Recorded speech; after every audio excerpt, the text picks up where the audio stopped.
संजय राणा, मेरे दिमाग में एक बात आ रही थी कि अगर हम सच मान लें राहुल जी का वक्तव्य, ठीक, तो मैं जरा जो गणित का इस्तेमाल करने की कोशिश कर रहा था, आप लोग ज़्यादा बेहतर समझाओगे कि दलित, मुसलमान, आदिवासी, क्रिश्चियन, जैन, बौद्ध, पारसी, इन सबको जोड़ दें तो भारत की आबादी का बहुत बड़ा हिस्सा ये हो गए।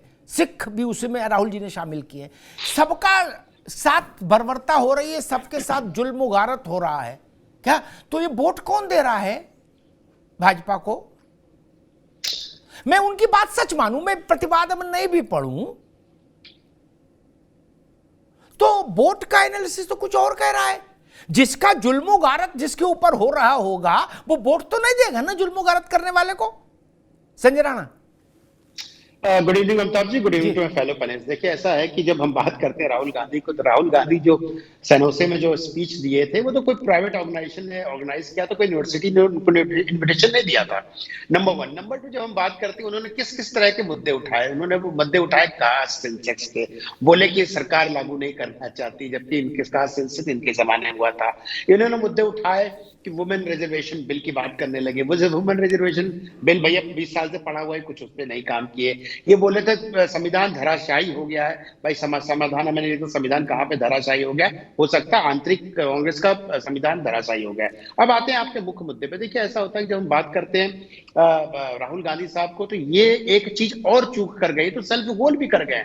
उन्होंने बोला आज मुसलमानों की जो हालत हिंदुस्तान में है उसी तरह उसकी हालत दलितों की 1980 में थी। तो 1980 में तो आप सबको पता है किसकी सरकार थी? कांग्रेस की हर जगह सरकार थी। तो दलितों की हालत उस जमाने में खराब थी, इसका मतलब आपने दलितों के साथ शोषण किया था। तो ये समझ नहीं पाते हैं कहाँ पे क्या बोलना है, क्या नहीं बोलना है।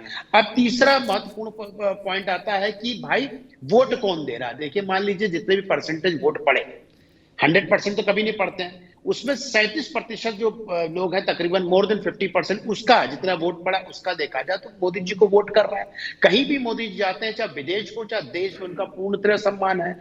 अगर इनको कोई भी बातें अपनी उठानी है, अपनी बातों को रखना है, तो प्लेटफॉर्म है, वो है पार्लियामेंट प्लेटफॉर्म है, जो आप इंडिया में आकर के अपनी बातें रख सकते हैं। लेकिन विदेशी प्लेटफॉर्म पे आप पार्टी की बुराई कर सकते हो, अपनी विरोधी पार्टी को, उसमें कोई बुराई नहीं है। ठीक है संजय राणा, प्रधानमंत्री का देश का अपमान करना, मैं बाकी मेहमानों को ले आऊं, मैं बहस को और सरल करूं, कठिन शब्द छोड़कर।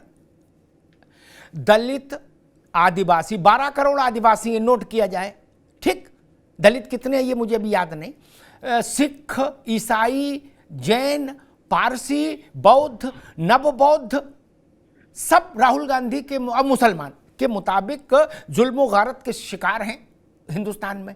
इनके सबको संख्या को जोड़ दो, मिले टोटल कास्ट हुए वोट को 100% मान लीजिए, उसमें प्रतिशत देख लीजिए किसको कितने मिले। अगर ये बात मेरी सिद्ध नहीं हो जाए कि ऐसा संभव ही नहीं इन लोगों के वोट के बिना इतने प्रतिशत वोट पाना, तो फिर राहुल गांधी की बात झूठी हो जाएगी लिखत पढ़त में।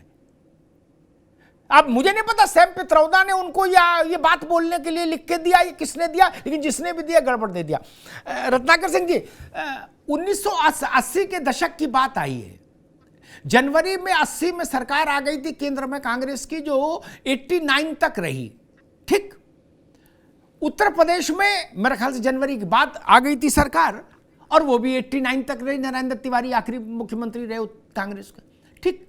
तो उसमें जो भी अत्याचार, दुराचार, जो कुछ हुआ दलितों के साथ, अगर अकॉर्डिंग टू राहुल जी, तब तो जिम्मेदारी केवल इन्हीं की है। उस वक्त तो कोई साझे की भी सरकारें नहीं थी, सिंगल पार्टी सरकार थी। देखिए, जो उदाहरण दिया जा रहा है जी, मैं यही कहूंगा कि 1980 के बाद जो है, जब भी कांग्रेस की सरकार रही और कांग्रेस की सरकार ने इनको उस स्थिति से ऊपर उठाकर लेके आए, और हमारे 27 करोड़ जो पब्लिक थी, जो गरीबी रेखा के नीचे जी रही थी, उसको 27 करोड़ जनता को गरीबी रेखा के ऊपर लेके आए। तो ये कांग्रेस पार्टी ने किया। देखिए, हर व्यक्ति जो है अपने पहलू से बोलता है, अपना सहूलियत के हिसाब से बोलता है। संजय राणा जी ने भी वही कहा। अब मैं आपको बता देता हूं कि राहुल गांधी ने क्या क्या कहा है और किस संदर्भ में कहा। बहुत देर से देख रहा था, बहुत सारी चीजें चल रही थी, चलाई जा रही थी, बताई जा रही थी, अपने हिसाब से जो है कही जा रही थी और गढ़ी जा रही थी।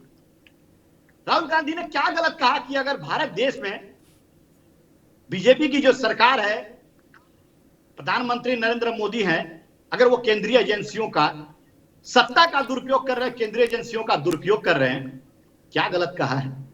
95% केसेस आप उठाकर अमिताभ जी देख लीजिए तो उन विपक्षी पार्टियों के नेताओं के ऊपर किए गए हैं जो इस सरकार के खिलाफ जिन्होंने बोला है। तमाम उदाहरण उठाकर देख लीजिए, शरद पवार से लेके उद्धव ठाकरे से लेके ममता बनर्जी से लेके तमाम तेजस्वी यादव से लेके तमाम ऐसे नेता हैं जहां पे ईडी का दुरुपयोग किया गया है और सीबीआई का डर दिखाया गया है। ये नहीं हो रहा है भारत में।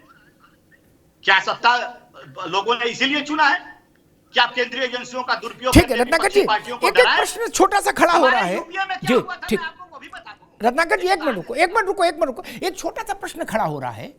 मैं तो विदेश नीति ज्यादा जानता नहीं विदेश वालों की बात, लेकिन आप लोग विद्वान लोगों इसलिए सवाल रखता हूं। जैसे राहुल जी जाते हैं विदेश, ऐसे दुनिया के और देशों के भी लोग भारत आते होंगे मिलने मिलाने कार्यक्रमों में, ठीक। हमने कभी ऐसा किसी का सुना नहीं कि अमेरिका से कोई सांसद आया हो, पूर्व वर्तमान या भूतपूर्व, रूस से आया हो, जापान से आया हो, फ्रांस से आया हो और उसने यहां कहा हो कि मेरे देश की ऐसी तैसी, मेरे देश में तो जुल्म गारत है, सांस लेने पे पाबंदी है, सब कुछ खत्म हो गया मेरे देश में। ऐसी पिक्चर कभी किसी ने बनाई? भारत में भी तो लोग आते होंगे, मुझे नहीं पता कब आते, लेकिन आते होंगे ऐसा मेरी सेंस कहता है। नहीं घूमने फिरने ताजमहल देखने तो आते होंगे समय नहीं। मैं बता रहा हूँ जमाना बदल गया है। अब जो है इंटरनेट का जमाना आ गया है। अरे मैंने जो सवाल पूछा वो नहीं बता रहा, इंटरनेट बता रहा। मैंने पूछा दूसरे देशों के राहुल गांधी जैसे लोग आते हैं भारत की नहीं। मैं समझ गया जी, आप समझ गए कि मैं क्या जवाब देने वाला हूँ जी। तो आप जो है प्रश्न को घुमा रहे हैं। आपने जो प्रश्न पूछा उसका ही जवाब दे रहा हूँ जी। आपने जो प्रश्न पूछा ठीक है, बिल्कुल दे रहा हूँ जी जी जी। देखिए अमिताभ जी, आज वो जमाना नहीं रहा। अच्छा, कि हम लोग यहाँ से जो कहते थे भारत के बारे में, जो भारत के बारे में बताते थे वो वहां के लोग सुनते थे और उसको मान लेते थे, सच मान लेते थे। वो जमाना नहीं रहा अभी जी। अभी कौन सा जमाना है ये देखिए, आज इंटरनेट का जमाना है, सोशल मीडिया का जमाना है। आज आप कोई भी एक्टिविटीज करते हैं यहाँ पे, with in fraction of second जो वायरल होती है चीजें और यहाँ से यूएस तक पहुंचती है और तमाम देशों में वो सारी चीजें पहुंचती हैं। आज सच छुपाना बहुत मुश्किल है। ठीक है रत्नाकर जी, ठीक है। आज अगर आप कहेंगे, ठीक समझ गए, आज इंटरनेट का जमाना है, आपका उत्तर ये ठीक है। अभी रुकना होगा, मैं जेवाई यास्मीन के पास चलूंगा, रत्नाकर जी को रोकूंगा।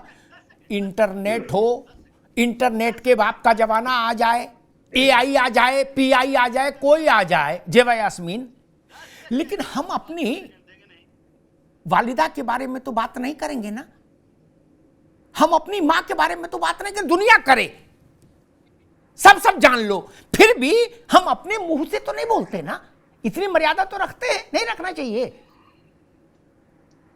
अभी स्वर्णमयी लंका न में लक्ष्मण रोचते, जननी जन्म भूमिश्चा स्वर्गादपि गरीसी। दुनिया जाने ये राहुल गांधी को काम भारत ने दिया है कि आप जाके भारत के बारे में ऐसी बातें बोलो बाहर। बोले क्यों? बोले चूंकि इंटरनेट है इसलिए हम भी बोल रहे हैं। ये कोई तर्क हुआ? जी भाई यास्मीन, मैं समझ नहीं पाया इस बात को। देश में चुनाव हर महीने होता है, कहीं ना कहीं खूब बोलो, आप उनके कपड़े फाड़ो, वो आपके कपड़े फाड़े, स्वागत है। नहीं, इंटरनेट पे तो सारे देशों की कहानियां आती हैं, लेकिन मैं आपसे भी पूछ रहा हूं, कोई विदेशी राजनयिक ऐसा बता दीजिए दुनिया के बड़े मुल्कों में जिसने हिंदुस्तान में आके ऐसी बातें की हूं अपने देश के बारे में कि हमारे देश का बेड़ा गर्क हो गया, जुल्म गारत है, सांस नहीं ले पा रहे, सब तरफ हंटर बजाए जा रहे हैं, ऐसी किसी ने बोला? कहीं आपने सुना? किसी अखबार में पढ़ा, चैनल में पढ़ा? और जैसे रत्नाकर भाई बता रहे सोशल मीडिया का जमाना है, अगर कोई भारत में आके विदेशी ऐसा बोलता तो वो भी तैर जाता। नहीं जेवा जी? अमिताभ जी, आपकी बातों से बिल्कुल सहमत हूँ और यही बात अभी पीयूष गोयल जी भी कह रहे थे कि कोई समझदार व्यक्ति अपने देश की बारे में एक बड़े प्लेटफॉर्म पे कुछ गलत नहीं कहेगा। यही अभी संजय राणा जी भी कह रहे थे। मुझे याद है 2015 की मोदी जी ने शायद चाइना में, अगर मैं सही से याद कर पा रही हूँ, चाइना में उन्होंने कहा था कि earlier we were ashamed to be born in India. मतलब उनकी सत्ता 14 में प्रधानमंत्री बनने से पहले की वो बात कर रहे थे कि एक इंडियन अशेम्ड फील करता था कि वो इंडिया में पैदा हुआ है। तो क्या ये एक इंटरनेशनल प्लेटफॉर्म पे बात करने की बात थी? तो ऐसे कई बयान हैं जो शर्मनाक हैं।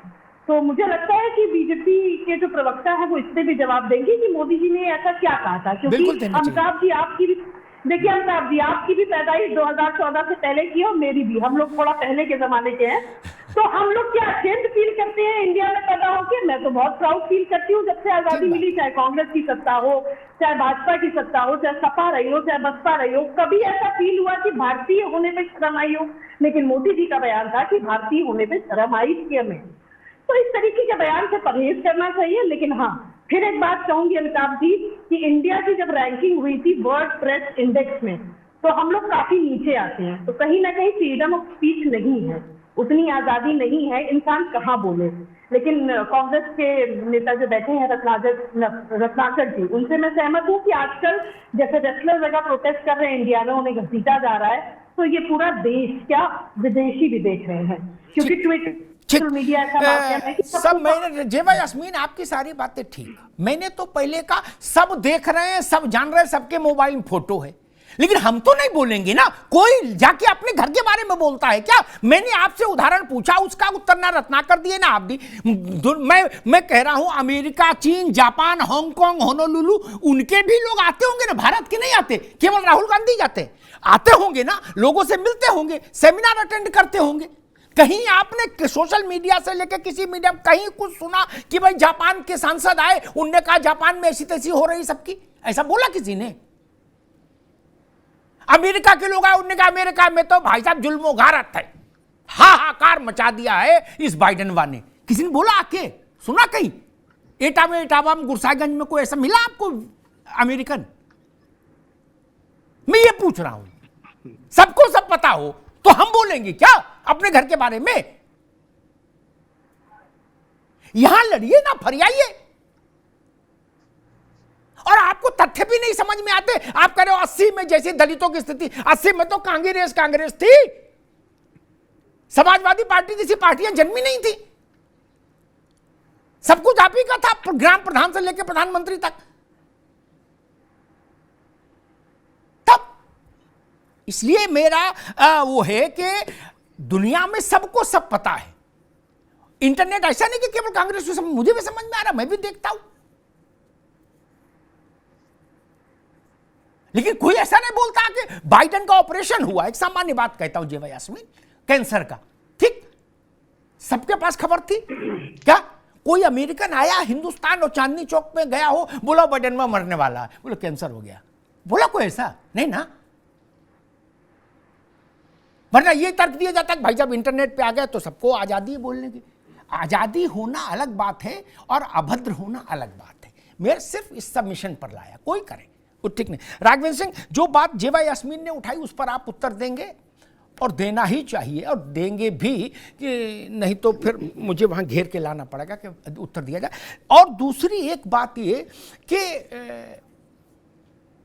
राहुल गांधी कह रहे हैं कि सरकार ने पूरी ताकत लगा दी भारत जोड़ो यात्रा रोकने की। एक तरफ वो ये भी कह रहे हैं कि मोदी की सरकार सर्वशक्तिमान है, वो किसी को जीने नहीं देती, इतनी ताकत है उसके पास, ठीक, हम सब लोगों को राजनीति नहीं करने देती, इतना परेशान करती है। उस सरकार को वो दूसरे क्षण कहते हैं पूरी ताकत लगा दी लेकिन रोक नहीं पाई। क्या वास्तव में भारत की सरकार इतनी कमजोर है कि कोई यात्रा, मेरे जैसे सामान्य व्यक्ति को समझ इतनी है जितनी आप लोग ज्यादा बताओगे, कि 144 अगर मजिस्ट्रेट लगा दे तो सारी यात्रा बंद हो जाती, किसी नेता की हो। और इस बात से रत्नाकर भाई भी सहमत होंगे, जेवा जी भी सहमत होंगे।